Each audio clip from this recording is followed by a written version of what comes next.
কি পড়া আজকে? ড্রাগ পড়া, তাই না? আচ্ছা, রেসপিরেটরি ডিসঅর্ডারের পরে আমরা পরবর্তী অংশটা কি অ্যান্টিহিস্টামিন থেকে শুরু করব, তাই না? আচ্ছা, আমরা আগে একটু পড়িয়ে নেই, তারপরে আপনাদেরকে পড়া করব। ঠিক আছে, আমাদের অ্যান্টিহিস্টামিন, ঠিক আছে, জিনিসটার নাম কি? অ্যান্টিহিস্টামিন। তো আমরা এমন কিছু ড্রাগ, যে ড্রাগগুলা কি কিছুটা অ্যান্টাগনিস্ট টাইপের, তাই না? কি টাইপের? অ্যান্টাগনিস্ট টাইপের। তাহলে অ্যান্টিহিস্টামিন বলতে আমরা বোঝাচ্ছি এমন কিছু ড্রাগ, যে ড্রাগগুলো হিস্টামিনের ইফেক্টকে কি করতে পারে? বাধাগ্রস্ত করতে পারে। তাহলে হিস্টামিনের ইফেক্টে আমাদের দেহে কি হয়? হিস্টামিন আমাদের একটা ইম্পর্টেন্ট নিউরোট্রান্সমিটার, ঠিক আছে? তাহলে এই হিস্টামিনের কতগুলো রিসেপ্টর আছে আমাদের শরীরে? ধরেন আমরা H1 রিসেপ্টরের কথা বলি, H2 রিসেপ্টরের কথা বলি। এই দুইটা রিসেপ্টর আমাদের জন্য কি ইম্পর্টেন্ট। এক নম্বর H1 রিসেপ্টর কোথায় থাকে? স্মুথ মাসেলে। হ্যাঁ, স্মুথ মাসেল। আর H2 রিসেপ্টর থাকে প্যারাইটাল সেল। ঠিক আছে, তাহলে একটা থাকে স্মুথ মাসেল আর একটা থাকছে কোথায়? প্যারাইটাল সেলে। তাহলে হিস্টামিন বাইন্ড করার ক্ষমতা স্মুথ মাসেলেও আছে, প্যারাইটাল সেলেও আছে। তাহলে প্যারাইটাল সেলে যে H2 রিসেপ্টর আছে, ওইখানে যদি হিস্টামিন এসে বাইন্ড করে, ঠিক আছে, হিস্টামিন এসে যদি এইখানে বাইন্ড করে, তাহলে কি হয়? অ্যাসিড সিক্রেশন হয়। আবার H1 রিসেপ্টরে যদি বাইন্ড করে হিস্টামিন, তাহলে কি হয়? এখানে যত ধরনের অ্যালার্জিক রাইনাইটিস বা কি আর্টিকেরিয়া, অর্থাৎ কি অ্যালার্জি জনিত যে সমস্যাগুলো হয়, হাইপার সেনসিটিভিটি সমস্যা, এটা হয় কোথায়? যখন H1 রিসেপ্টরে হিস্টামিন বাইন্ড করে। তাহলে H1 এবং H2 এই দুইটা রিসেপ্টরের জন্য কি দুই ধরনের ড্রাগ আমরা ইউজ করি, তাই না? একটা হচ্ছে H2 রিসেপ্টর ব্লকার, আর একটা হচ্ছে কি H1 receptor blocker. H1 receptor, H2 receptor blocker কারা? রেনিটিডিন, ফ্যামোটিডিন, নিজাটিডিন, এরা হচ্ছে কি H2 রিসেপ্টর ব্লকার। এখন H1 রিসেপ্টর ব্লকার যারা, তারা হচ্ছে কি অ্যান্টি অ্যালার্জিক ড্রাগ। কি ওকে, আমরা অ্যান্টিহিস্টামিন না বলে অ্যান্টি অ্যালার্জিক ড্রাগও বলতে পারি, ঠিক আছে? তাহলে অ্যালার্জি বা হাইপার সেনসিটিভিটি রিঅ্যাকশনটা হচ্ছে হিস্টামিন যখন H1 রিসেপ্টরে বাইন্ড করতেছে, ঠিক আছে? একদিক বিষয় কিন্তু পুরো ঘটনাটা এরকম না, আমরা ঘটনাটা একটু ব্যাখ্যা দেব, কিন্তু অ্যালার্জির প্রবলেমটা কি কমাতে পারবে H1 রিসেপ্টরটা। কিভাবে দেখেন, আমাদের দেহে কি স্মুথ মাসেলে কতগুলো সেল থাকে, সেই সেলগুলোকে আমরা স্পেসিফিক ভাবে বলি কি মাস্ট সেল। কি নাম? Mast cell. হ্যাঁ, মাস্ট সেল। এখন এই মাস্ট সেলগুলো একটা ইম্পর্টেন্ট সেল, কারণ এই মাস্ট সেলের ভিতরে কি থাকে? হিস্টামিন থাকে। কি থাকে? হিস্টামিন থাকে। এই মাস্ট সেলের ভিতরে কি থাকে? হিস্টামিন। এখন এই মাস্ট সেলের আরেকটা বিশেষত্ব হচ্ছে এটা অ্যান্টিবডি ধারণ করতে পারে। তার মানে কি কিছু স্পেসিফিক অটো ইমিউনো অ্যান্টিবডি কি করতে পারে? ধারণ করতে পারে। তার মানে এটার গায়ে কি সে লেগে অপেক্ষা করতে পারে কারোর জন্য। আমরা যে বলি না যে ইমিউন সিস্টেম, তাহলে ইমিউন সিস্টেমের একটা ভেরি মাচ ইম্পর্টেন্ট পার্ট হচ্ছে কি অ্যান্টিবডি, তাই না? কারণ অনেক আমাদের যে লিম্ফোসাইট আছে, বেসোফিল আছে, এরা কি করতে পারে? বিভিন্ন ধরনের অ্যান্টিবডি তৈরি করতে পারে। তখন এই অ্যান্টিবডিটা কি সুনির্দিষ্ট কোনো যখনই অ্যান্টিবডি তৈরি হচ্ছে, অ্যান্টিবডিগুলো কিন্তু হেয়ার এন্ড দেয়ার না। অ্যান্টিবডিগুলো কি শুড বি স্পেসিফিক কি অরিজিন, মানে কি অ্যান্টিবডিগুলো একটা নির্দিষ্ট প্যাথোজেনের বিরুদ্ধেই কি শুধু কাজ করবে। একটা নির্দিষ্ট অ্যান্টিবডি একটা নির্দিষ্ট জীবাণুর বিরুদ্ধেই কি কাজ করবে। সেই জন্য আমরা যখন টিকা দিচ্ছি, টিকার এগেইনস্টে কি তৈরি হচ্ছে? অ্যান্টিবডি তৈরি হচ্ছে। আমরা অ্যান্টিবডি টেস্ট করে দেখি যে টিকাটা কাজ করতেছে কিনা। যদি অ্যান্টিবডি তৈরি হয়, তাহলে কিসের জন্য তৈরি হবে? যে রোগের জন্য টিকাটা আমরা দিয়েছি, সেই রোগের জন্য কি তৈরি হবে? অ্যান্টিবডি তৈরি হবে। এখন আমাদের শরীরে কিছু অটো ইমিউনো অ্যান্টিবডি তৈরি হয়, ঠিক আছে? অটোমেটিক ভাবে তৈরি হয়। এগুলো আমরা কি বন্ধ করতে পারি না, ঠিক আছে? বা এটার জন্য কোনো টিকারও দরকার নাই। বডি তার নিজের সেফটির জন্য কি এই টাইপের অ্যান্টিবডি নিজেই কি তৈরি করতে পারে। এখন এই অ্যান্টিবডিগুলো যদি হয় এরকম যে আমার বডিতে একটা অ্যান্টিবডি তৈরি হয়েছে, যে অ্যান্টিবডি এমন একটা উপাদানের বিরুদ্ধে তৈরি, যে উপাদানটা কোথায় আছে? বেগুনে আছে। যে উপাদানটা কোথায় আছে? চিংড়ি মাছে আছে। যে উপাদানটা কোথায় আছে? ডাস্টে আছে। যে উপাদানটা ফুলের রেণুতে আছে। যে উপাদানটা কোনো পারফিউমে আছে।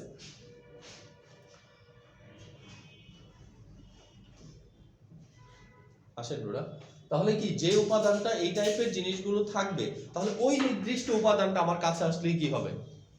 অ্যান্টিবডি আর অ্যান্টিজেন কি হবে, কারণ অ্যান্টিজেন হচ্ছে ওই উপাদানটা আর অ্যান্টিবডি আমার বডিতে কি তৈরি। তাহলে ধরেন ধুলাবালিতে আমার কি অ্যালার্জি আছে, তাহলে ধুলাবালির ক্ষেত্রে কি হয়, ধুলাবালি থেকে প্রোটেক্ট দেওয়ার জন্য আমার বডি কি করবে, এরকম অ্যান্টিবডিগুলো তৈরি করে রাখবে। এখন ধুলাবালি ঢোকার রাস্তার চারপাশে কি অ্যান্টিবডিগুলো বেশি থাকবে, যে দিকটা আসার সম্ভাবনা আছে, ঠিক আছে। তাহলে যখনই সে ধুলাবালি ঢোকার রাস্তা কোথায়, ধরেন ন্যাসাল ক্যাভিটি, তাই না, নাক দিয়ে তো আমরা শ্বাসটা নিচ্ছি, ঠিক আছে। ন্যাসাল ক্যাভিটিতে যে স্মুথ মাসেলের যে মাসেলগুলো আছে ওইখানে কি সে লেগে আছে, লেগে থাকার পরে আমরা যখন ধুলা ইনহেল করতেছি সে ধুলাটাকে কি করতেছে, ধরে ফেলতেছে, ধরে ধুলা মানে কি অ্যান্টিজেন আর কি ভিতরে আছে কি অ্যান্টিবডি। তাহলে অ্যান্টিজেন অ্যান্টিবডির মধ্যে কি হবে, একটা ফাইটিং হবে। অ্যান্টিজেনকে সবসময় নিষ্ক্রিয় করতে চাবে কে, অ্যান্টিবডি। যখনই অ্যান্টিজেন অ্যান্টিবডির ভিতরে কি একটা ফাইটিং শুরু হবে তখন মাস্ট সেলের দেওয়ালটা কি আনস্টেবল হয়ে যাবে। আনস্টেবল হয়ে গেলে মাস্ট সেলের দেওয়াল ভেঙে কি করবে, হিস্টামিন বের হয়ে আসবে। আর আমাদের স্মুথ মাসেলে কি আছে, হিস্টামিন রিসেপ্টর আছে, তাই না। তাহলে আমাদের ন্যাসাল ক্যাভিটি পুরাটাই কি স্মুথ মাসেলের তৈরি, ওকে। তাহলে হিস্টামিন রিসেপ্টর আছে, আমাদের কি স্কিন স্মুথ মাসেল, তার নিচে কি স্মুথ মাসেল, ঠিক আছে। কার্ডিয়াক মাসেল স্মুথ মাসেল পরিচিত আমরা, তাই না, ঠিক আছে। একটা ভলেন্টারি একটা ইনভলেন্টারি, তাই তো, ওকে।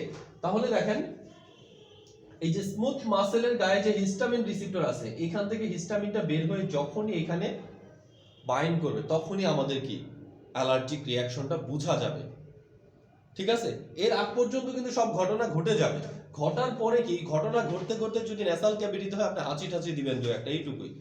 আর যদি আপনার বডিতে হয়, স্কিনে হয়, তাহলে তো কোনো হাঁচি টাচিও দিবেন না, ঠিক আছে। শুধু স্কিন কি হয়ে যাবে, চাকা চাকা হয়ে যাবে, র্যাশ হয়ে যাবে, বড় বড় র্যাশ উঠবে, ঠিক আছে। তাহলে ঘটনাটা কোথায় ঘটলো, যে আপনার শরীরে একটা মেডিসিনের বিরুদ্ধে অ্যান্টিবডিটা তৈরি, যখনই ওই মেডিসিনটা খাবেন তখনই ওই মেডিসিনটাকে নিষ্ক্রিয় করার জন্য অ্যান্টিবডিগুলো কি করবে, সক্রিয় হয়ে যাবে। আর অ্যান্টিবডি এবং ওই মেডিসিনের মধ্যে যখন যুদ্ধ হবে মানে অ্যান্টিজেনের ভিতরে, তখন কি হবে, মাসেলের দেওয়ালটা আনস্টেবল হয়ে যাবে। আনস্টেবল হলে ভিতর থেকে হিস্টামিনই বের হবে, একই রিঅ্যাকশনই কি বারবারই হবে, ঠিক আছে। এখন আমরা যখন অ্যান্টিহিস্টামিন খাই, আমরা কি খাই, অ্যান্টিহিস্টামিন।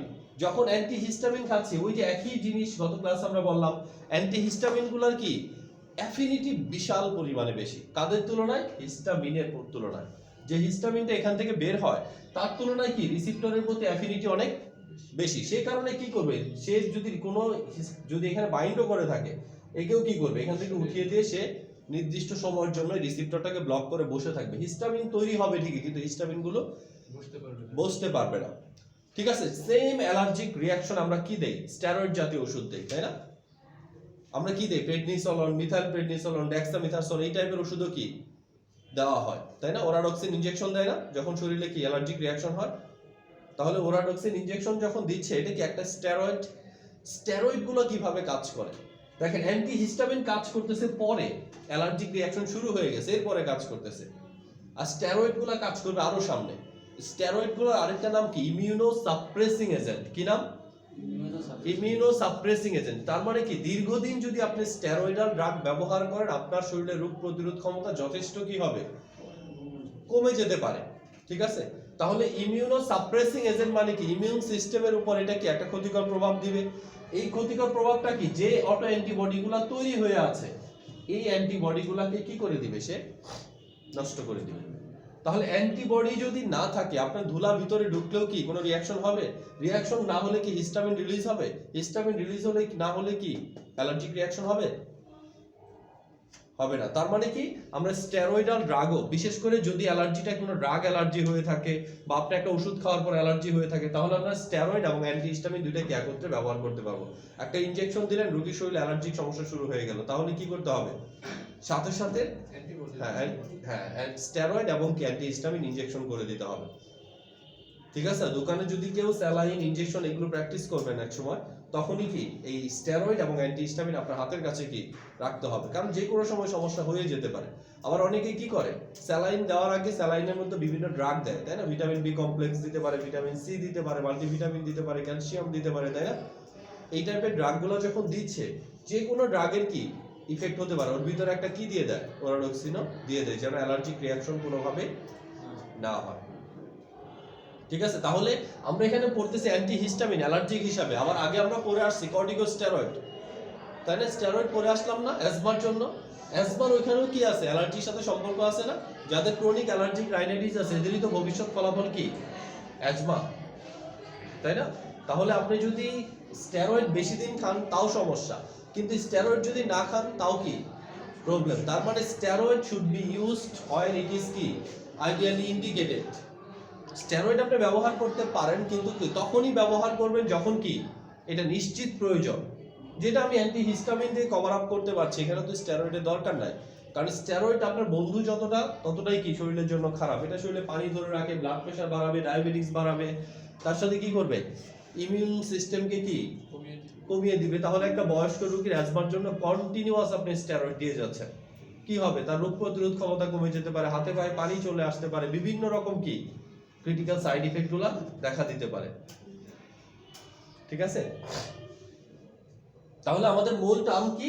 অ্যান্টিহিস্টামিন। হিস্টামিনটা কিসের জন্য কাজ করে? অ্যালার্জি প্রিভেন্ট করার জন্য। অ্যালার্জি প্রিভেন্ট করার জন্য তাহলে আমরা আরেকটা ড্রাগ ইউজ করতে পারবো, সেটার নাম কি? Steroidal drug. তার মানে প্রেডনিসোলন, মিথাইল প্রেডনিসোলন, ডেক্সামিথাসোন, ট্রাইএমসিনোলল যা যা পড়ছেন ওইখানে সবগুলোই কি করেন নাই, করবেন, তাই না? ও ইয়েতে তো বললেন অ্যান্টি অ্যাসমাটিকের ভিতরে, তাই না? অ্যাকিউট এবং ক্রনিক দুইটা ফেজেই কি এটা ব্যবহার করা যায়। এটার অ্যান্টি ইনফ্লামেটরি ইফেক্ট আছে। স্যার অ্যান্টিবডি গুলো কি স্যার ডাব্লিউবিসি এর কোন অংশ? ডাব্লিউবিসি এগুলোকে তৈরি করে আসলে কি ধরেন প্রোটেকশনের জন্য, ঠিক আছে? প্রোটেকশনের জন্য ডাব্লিউবিসি গুলা বিভিন্ন রকম সেনাবাহিনী তৈরি করে, টি সেল তৈরি করে, বি সেল তৈরি করে, ঠিক আছে?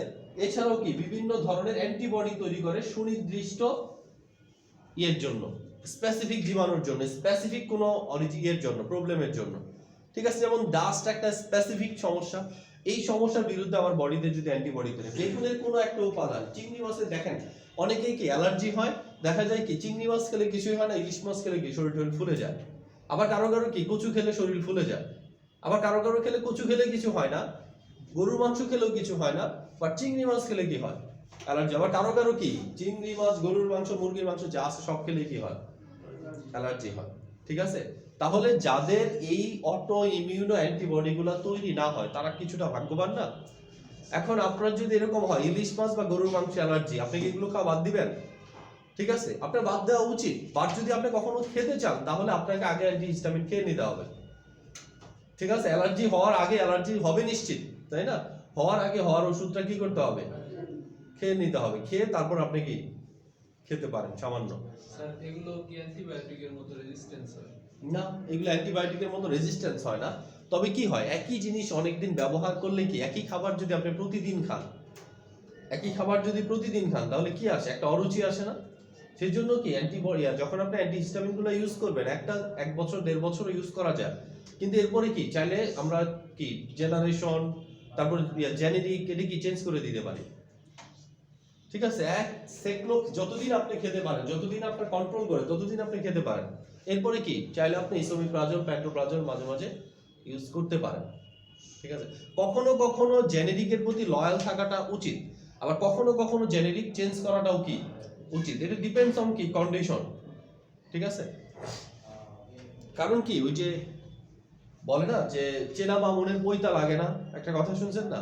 তাহলে একটা ম্যাটফরমিন একটা ওষুধ আপনি খাচ্ছেন ধরেন, অথবা কি গ্লিকাজাইড অ্যান্টি ডায়াবেটিক হিসেবে অনেক দিন ধরে খাচ্ছেন, অথবা অ্যান্টি হাইপারটেনসিভ হিসেবে অনেক দিন ধরে খাচ্ছেন, এটা কিন্তু আপনার মাথার ভিতরে কি গেঁথে গেছে যে এই ওষুধটা খেলেই কি হয়, হাইপারটেনশন কন্ট্রোলে থাকে, ডায়াবেটিস কন্ট্রোলে থাকে। এখন আমি এর চেয়ে ভালো ওষুধও যদি আপনাকে দেই, আপনার মনে কিন্তু ওইটার জন্য কি রিকোয়ারমেন্ট তৈরি হবে, একটা নিড তৈরি হবে, সাইকোলজিক্যাল নিড। ঠিক আছে? এইসব ক্ষেত্রে কি জেনেরিক চেঞ্জ না করাই উচিত।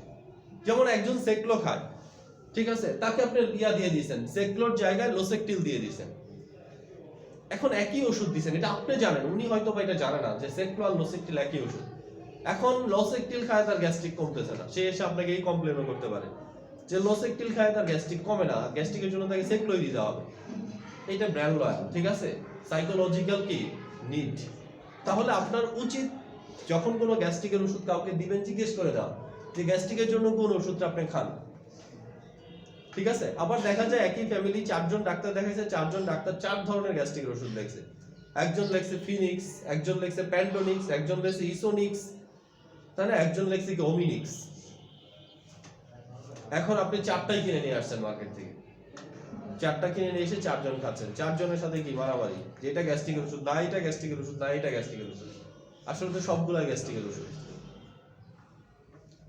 ঠিক আছে, এই অনেকগুলো টার্ম কি আপনাদের পরিচিত থাকতে হবে, যেগুলো আপনি কি দেখলে বুঝবেন এটা এটা এটা এটা সেম কি একই গ্রুপের একই ওষুধ। যদি কেউ রেনিডিলিন দিয়ে থাকে তাহলে এটা ভিন্ন ওষুধ, তাই না? অবশ্যই গ্যাস্ট্রিকের ওষুধ, বাট কি ভিন্ন ওষুধ। কিন্তু ওমিপ্রাজল ইসোমিপ্রাজল শুধু জেনেরিক গত আলাদা, কাজ কর্ম সবকিছু কি একই ধরনের। ক্লিয়ার? তাহলে অ্যান্টিহিস্টামিনে আসেন। অ্যান্টিহিস্টামিনে আমরা দুইটা জেনারেশনে ভাগ করতেছি, একটা ফার্স্ট একটা কি সেকেন্ড। এই ফার্স্ট এবং সেকেন্ড জেনারেশনে ভাগ করতেছি শুধু এর সিডেটিভনেস দেখে। তার মানে কি এই ড্রাগটা কতটুকু মানে ঘুম তৈরি করে, কতটুকু ঘুম তৈরি করে না। তার মানে কিছু ড্রাগ আছে এই ড্রাগগুলো খেলে কি সিডেটিভ ভাব হয়, মানে ঘুম ঘুম ভাব চলে আসে। আরেকটা ভাব কি ঘুম ঘুম ভাব হয় তবে কি অনেক কম বা হয় না। ঘুম ঘুম ভাব হয় বাট অনেক কম, কিন্তু আবার কখনো কখনো কি হয় না। তাহলে আমরা যখন অ্যান্টিহিস্টামিন দিব তখন তো এটা কি প্রায় একই রকম ড্রাগ আপনাকে বারবারই কি দিতে হবে, তাই না? কারণ অ্যালার্জিক প্রবলেম যতবার আপনার ডাস্টে অ্যালার্জি থাকে আপনি কি করবেন, যখনই অ্যালার্জি হয় অ্যালার্জির ওষুধ তো খেতে হবে, তা না হলে কিন্তু আরো খারাপের দিকে যাবে। তাহলে যখন অ্যালার্জির ওষুধ খাচ্ছেন আপনাকে ফার্স্ট এবং সেকেন্ড জেনারেশনে কোনটা ইউজ করবেন এটা আপনাকে বুঝতে হবে। দামটাও ইম্পর্টেন্ট, যখন একটা ড্রাগ রেগুলার খাচ্ছেন কি দামটা ইম্পর্টেন্ট না? কোনো ড্রাগ 10 টাকা করে, 12 টাকা করে, 15 টাকা করে, কোনো ড্রাগ কি 1 টাকা করে, কোনো ড্রাগ কি 50 পয়সা করে। তাহলে কি দামটা ইম্পর্টেন্ট। ঠিক আছে, দামের সাথে সাথে অ্যাক্টিভিটিটাও দেখতে হবে। যেমন ফার্স্ট জেনারেশনের ড্রাগগুলো সিডেটিভ, সেকেন্ড জেনারেশনের ড্রাগগুলো কি কিছুটা নন সিডেটিভ। এখন কথা হচ্ছে নন সিডেটিভ যদি বলি, এখন নন সিডেটিভ ড্রাগের ভিতর এক নম্বর ড্রাগটা দেখেন সিট্রিজিন। কি নাম? সিট্রিজিন। হ্যাঁ, এখন এই সিট্রিজিন যদি অ্যালাট্রল নামে আপনাকে খাওয়াই তাহলে হইছে কাম। ঠিক আছে, নাম দেখলেই ঘুম আসে, তাই না? অ্যালাট্রল খাইলেই তো সারাদিন ঘুম আসবে, মাথার ভিতরে এটা সেট। বাট এই সিট্রিজিনই যদি আমি আপনাকে অ্যাসেট বা অন্য নামে দেই, ইটিজিন নামে দেই বা অন্য কোনো নামে দেই, ব্র্যান্ড নেমটা শুধু চেঞ্জ করে দিব, দেখবেন এটা খেয়ে আপনারা ঘুম আসতেছে না খুব একটা। ঠিক আছে, জাস্ট বললাম তো সাইকোলজিক্যাল রিকোয়ারমেন্ট বা নিড। ঠিক আছে, আপনি জানেন এটা শুনে আসছেন অ্যালাট্রল খেলেই ঘুম আসে। ঠিক আছে, এখন অ্যালাট্রল খেলে আপনার ঘুম আসে, এটাই সত্য, মিথ্যা না। কিন্তু অ্যালাট্রল খেলেই আপনার ঘুম আসে, বাট অ্যালাট্রল না দিলে আর ঘুমটা আসবে না। তাহলে একই জেনেরিক আমরা কি অন্য ব্র্যান্ড হিসাবে ব্যবহার করতে পারবো, কোনো কোনো ক্ষেত্রে ব্যবহার করব, কোনো কোনো ক্ষেত্রে কি ব্যবহার করব না। অনেকের স্যার ঘুমের ওষুধ খেয়ে ঘুম আসে না। হ্যাঁ, এমন আছে।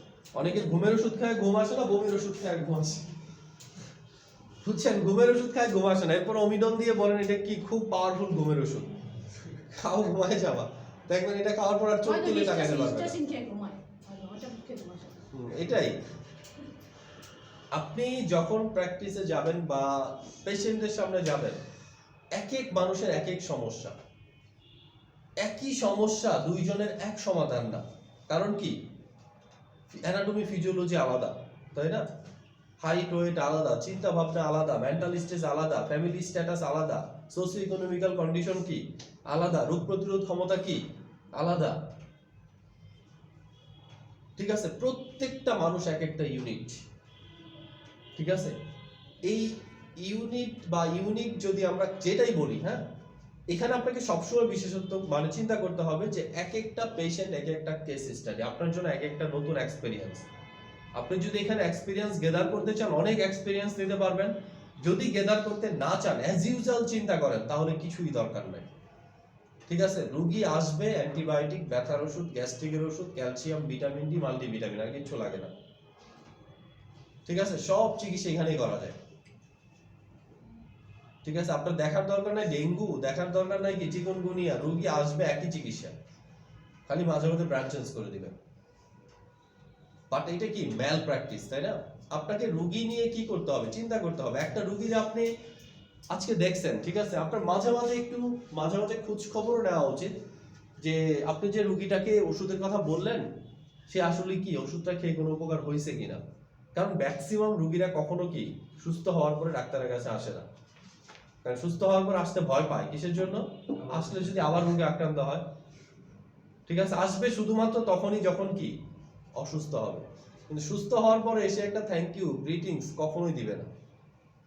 কেউ দিয়েছেন কখনো হসপিটাল থেকে এসে? হ্যাঁ, ডাক্তার সাহেব যে আপনার পিছনে এত পরিশ্রম করলো, কিসের পরিশ্রম করেছে? টাকা দিছি, ওষুধ লিখে দিছি, ঠিক আছে, সব কিছুরই বিনিময় আছে, তাই না? ঠিক আছে, ফ্রি দেখলে থ্যাংক ইউ দিত, ফ্রি দেখে নাই তো টাকা নিয়ে। ফ্রি দেখলে বলতো বাজে ডাক্তার।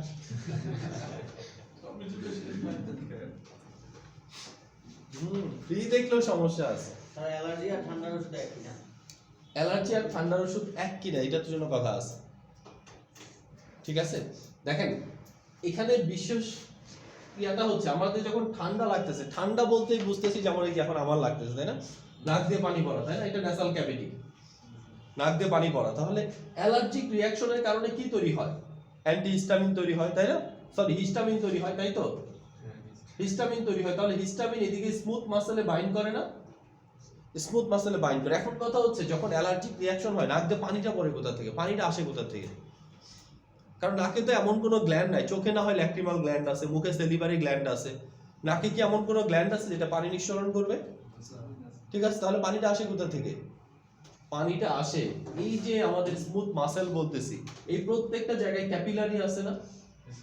মানে প্রত্যেকটা সেলকে ব্লাড সার্কুলেশনটা ঠিক রাখার জন্য বা নিউট্রিয়েন্ট ঠিক রাখার জন্য, অক্সিজেন ঠিক রাখার জন্য ব্লাড ভেসেল আছে না এখানে? ওই ব্লাড ভেসেল হচ্ছে স্মুথ মাসেল। ব্লাড ভেসেল গুলো কি স্মুথ মাসেল না? তাহলে ব্লাড ভেসেলও কি আছে?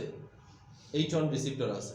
যখন ব্লাড ভেসেলের H1 রিসেপ্টরে হিস্টামিন বাইন্ড করবে তখন ভ্যাসো ডাইলিউশন হবে। ব্লাড ভেসেলটা কি হবে? ডাইলিউট হয়ে যাবে। যখন ডাইলিউট হয়ে যাবে অসমোটিক প্রেসার কমে যাবে, তখন এখান থেকেই কি হবে? অসমোটিক প্রেসার কমে যাওয়ার কারণে ব্লাড যে চারপাশে আছে এখান থেকেই কি নাক দিয়ে পানি বেরোচ্ছে। এবং এই পানির টেম্পারেচারটা দেখবেন কি একটু আমাদের কি বডি টেম্পারেচারে থাকবে, একটু গরম থাকবে। মানে ব্লাডের যে টেম্পারেচার, ব্লাড থেকে শব্দ চলে আসছে তো সেই জন্য কি ব্লাডের টেম্পারেচারে থাকবে। পানিটা স্বাভাবিকভাবে একটু গরম হবে। চোখের পানি যেমন ঠান্ডা হয়, এখানে পানিটা কি হবে? গরম হবে। ঠিক আছে, এখন কথা হচ্ছে আপনি যখন অ্যান্টিহিস্টামিন খাবেন কি করবে? সেই হিস্টামিনিক রিঅ্যাকশনটা দূর করে দিবে না? তাহলে ব্লাড ভেসেল আবার কি হয়ে যাবে? সংকুচিত হয়ে যাবে, বাঘের মতো হয়ে যাবে, অসমোটিক প্রেসার কি বেড়ে যাবে, আলটিমেট কি হবে না? ওইখান থেকে আর নতুন করে কোনো কিছু বের হবে না। যখন বের হবে না তখন পানি পড়া বন্ধ হয়ে যাবে। এই অর্থে যদি বলেন, তার মানে কোনো না কোনো ভাবে হিস্টামিনিক ইফেক্ট হচ্ছে, অ্যালার্জির কারণে হোক অন্য কোনো কারণে হোক, হিস্টামিনিক ইফেক্ট কি হচ্ছে। এই জন্য আমরা কি বলতে পারি যে অ্যান্টিহিস্টামিন খেলে ঠান্ডাও কি হবে? কমে যাবে। ঠিক আছে, এখন চিন্তা করেন আপনার নাক দিয়েও পানি পড়তেছে, স্কিনেও কি হয়ে গেছে? চাকা চাকা হয়ে গেছে, আর্টিকেরিয়া হয়ে গেছে। এখন আপনি যদি অ্যান্টিহিস্টামিন খান, অ্যান্টিহিস্টামিন কি শুধু এই চাকাটা দূর করবে, নাকের পানির সমস্যা দূর করবে না? নাকি শুধু নাকের পানির সমস্যা দূর করবে, এই চাকা দূর করবে না? সব কাজ করবে। সে তো সিস্টেমিক ড্রাগ না, রক্তের মধ্যে যাবে, যেখানে যেখানে পাবে সেখানেই কি হিস্টামিন রিসেপ্টর গুলোকে বন্ধ করে দিবে। স্যার, এখানে ব্লাড ভেসেলটা মোটা হয়ে যাওয়ার কারণে কি নাক বন্ধ হয়ে যায়?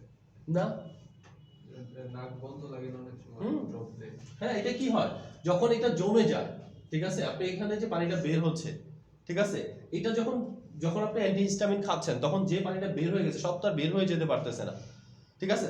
আবার কি ইনফ্লামেশন হচ্ছে না? হিস্টামিনিক ইফেক্টটা কি ইনফ্লামেশন না? এদিকে চাকা চাকা হয়ে যাচ্ছে না, ইনফ্লামেশন হচ্ছে না?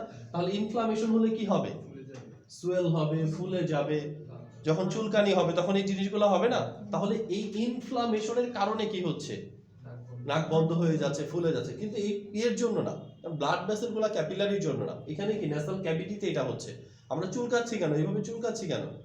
কারণ ভিতরে কি ইনফ্লামেশন হচ্ছে, ঠিক আছে। এই কারণে কি এটা ফুলে উঠে, ইনফ্লামেশনের কার্ডিনাল সাইনই তো এটা বলে, তাই না, যে সোয়েলিং হবে, ঠিক আছে। তাহলে ইনফ্লামেশনের কারণে কি হচ্ছে? এটা ফুলে যাচ্ছে, আর ফুলে যাওয়ার কারণে নাক বন্ধ হয়ে যাচ্ছে বা কিছুক্ষণের জন্য কি হচ্ছে?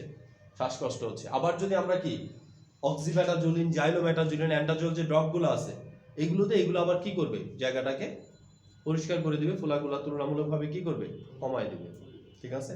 আর মন্টিলুকাস্টের কথা যদি বলি, মন্টিলুকাস্টও কিন্তু এইভাবে অ্যাজমার সমস্যাটা দূর করে। অ্যাজমার জন্য কি হয়? ব্রঙ্কাসে বিভিন্ন ইনফ্লামেশন হয় না, ঠিক আছে। এই ইনফ্লামেশনগুলো ধীরে ধীরে কি রিমুভ করে আস্তে আস্তে কি ফোলাটা কমায় ফেলে, ন্যারোটা কি হয়? প্রশস্ত হয়ে যায় ব্রঙ্কাসটা, শ্বাস প্রশ্বাস নিতে ইজি হয়। তবে অ্যাকিউট ক্ষেত্রে এটা কোনো কাজই করবে না, কারণ অ্যাকিউট ক্ষেত্রে কি ইমিডিয়েট দরকার, এটা ইমিডিয়েট কাজ করবেই না। ঠিক আছে, স্যার অস্মোটিক প্রেসার কোনটা? অসমোটিক প্রেসার হচ্ছে আপনি যখন দেখবেন যে আমাদের কতগুলো জিনিস আছে। এক নম্বর জিনিস হচ্ছে কি ডিফিউশন, তাই না, ব্যাপন, ব্যাপন, তাই না, মেমব্রেন ট্রান্সপোর্ট। হ্যাঁ মেমব্রেন ট্রান্সপোর্ট আমরা পড়াইছি না। আরেকটা হচ্ছে কি অসমোসিস, পড়ছেন না? তাহলে একটা হচ্ছে ডিফিউশন, আরেকটা হচ্ছে কি অসমোসিস। ডিফিউশন হচ্ছে কি অধিক ঘনত্ব থেকে কম ঘনত্বে যাওয়া, আর অসমোসিস হচ্ছে কি বেশি ঘনত্ব থেকে কম ঘনত্বে যাওয়া। এই যে যাচ্ছে এটা কি প্রেসার ছাড়া যেতে পারবে? আদান প্রদান যেটা হচ্ছে এই আদান প্রদানে একটা প্রেসার কাজ করবে না? এই প্রেসারটাকে কি অসমোসিসটা যে প্রেসারের কারণে হচ্ছে এই প্রেসারটাকে কি বলা হচ্ছে? অসমোটিক প্রেসার বলে। এটা কি কম বেশি হতে পারে? আইসোটনিক আমরা বলি, কিছু কিছু সলিউশন আছে বলি আইসোটনিক। টনিক মানে কি টনিসিটি বা অসমোটিক প্রেসার যার সমান। ঠিক আছে, যেমন 0.9% সোডিয়াম ক্লোরাইডকে কি বলা হয়? আইসোটনিক সলিউশন বলা হয়। কিসের জন্য? আমাদের ব্লাডের যে অসমোটিক প্রেসার, এটার অসমোটিক প্রেসার কি সেম। আবার আছে কি hypotonic solution, hypertonic solution. Hypotonic solution মানে কি যে সলিউশনের অসমোটিক প্রেসার কি কম। আরেকটা কি হাইপারটনিক, যে সলিউশনের অসমোটিক প্রেসার কি বেশি। ঠিক আছে, এগুলো হচ্ছে কি স্যালাইনগুলোর বিভিন্ন প্রকারভেদের ভিতরে থাকে, যে অসমোটিক প্রেসারের সাথে রিলেটেড করে তিন ভাগে আমরা সলিউশনকে ভাগ করি। কি কি? একটা হচ্ছে আইসোটনিক, হাইপোটনিক, হাইপারটনিক। যখন সলিউশন করবেন তখন দেখা যাবে এগুলো।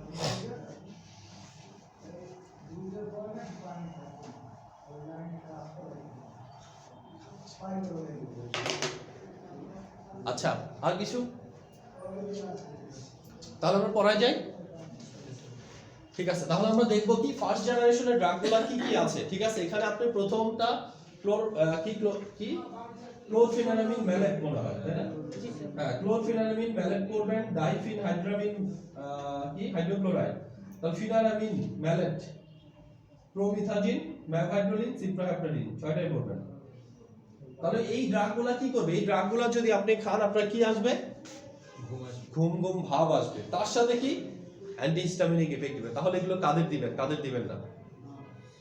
যখনই ফার্স্ট জেনারেশন দিবেন, মনে করেন একজন মোটর ড্রাইভিং করে অফিসে যায়, আবার অফিস আসে অনেক, আবার গাড়ির ড্রাইভার ঠান্ডার সমস্যা থাকতে পারে না, অ্যালার্জিক রিঅ্যাকশন থাকতে পারে না, এখন আসছে দিয়ে দিয়েছেন একটা ফার্স্ট জেনারেশন অ্যান্টিহিস্টামিন। ঠিক আছে, চালাবে আর কি একটা ঘুম ঘুম ভাব নিয়ে আসবে, নিশ্চিত কি অ্যাক্সিডেন্ট হওয়ার সম্ভাবনা বেশি থাকবে। তার মানে যারা ড্রাইভিং করে তাদেরকে কি ফার্স্ট জেনারেশন অ্যান্টিহিস্টামিন কোনোভাবেই দেওয়া যাবে না। ঠিক আছে, দিলে কি সেকেন্ড জেনারেশনে দিতে হবে। সেকেন্ড জেনারেশনে কি কি করবেন? সিট্রিজিন, লিভোসিট্রিজিন, এখানে নামগুলো সব মুখস্থ করবেন। তারপর কি লোরাটেডিন, ডেস্টোরাটেডিন, প্যাক্সোফিনাডিন, রোপাটেডিন, টার্বিনাফিন, ইভাস্টিন, মিজোলাস্টিন, সবগুলো। স্যার এগুলো একটু বেশি দেখা যায়। এইগুলাই তো সব, এইটার বাইরে তো আর খুব একটা বেশি নাই, কি দেখা যাবে? আপনি যখন এনএসসিআইডি করবেন, ও ফার্স্ট জেনারেশন গুলো কম দেখা যায় কেন? ফার্স্ট জেনারেশন গুলো কম দেখা যায় কারণ ওই যে দাম কম একটু। ইউজ একটা হিস্টামিনের এক পাতার দাম 5 টাকা, 10টা থাকে, তাহলে 8 টাকা করে দাম পড়ে। দাম কম জিনিস ভালো না। কাজের মতো। আপনাদের লাভ কম হয়।